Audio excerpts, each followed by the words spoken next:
అఘోరి శవం తినడం నేను చూశాను. తెలుగు రాష్ట్రాల్లో నానా రచ్చ చేస్తున్న అఘోరి గురించి వర్షిణి అన్న విష్ణు సంచలన నిజాలు బయటపెట్టాడు. వాడు అఘోరి కాదని, అమ్మాయిల పిచ్చోడని చెబుతున్నాడు. అఘోరి తన చెల్లిని పెళ్లి కూడా చేసుకున్నాడని, బంగారం ఆశ చూపి తనను మభ్యపెట్టి వెంట తిప్పుకుంటున్నాడని తెలిపాడు. అఘోరి వింతైన దినచర్య గురించి వర్షిణి వివరించింది. ప్రతిరోజు తన రక్తంలోని 3 చుక్కలతో కారులోని దేవుళ్లకు అభిషేకం చేస్తాడని, శవాలను కూడా తింటాడని చెప్పింది. అఘోరీలు శవాన్ని తినడం తాను చూశానని చెప్పుకొచ్చింది.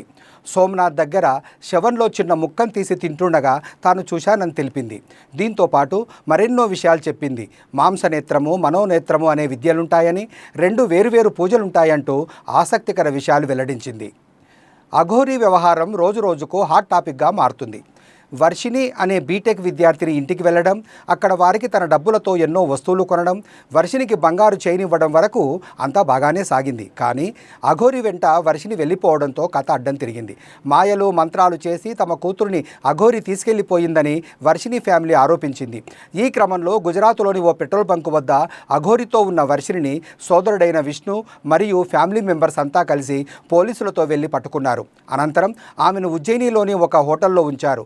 ఈ సమయంలో వర్షిణి తాను అఘోరితోనే ఉంటానని, తనకు ఫ్యామిలీ వద్దని స్పష్టంగా చెప్పడం గమనార్హం.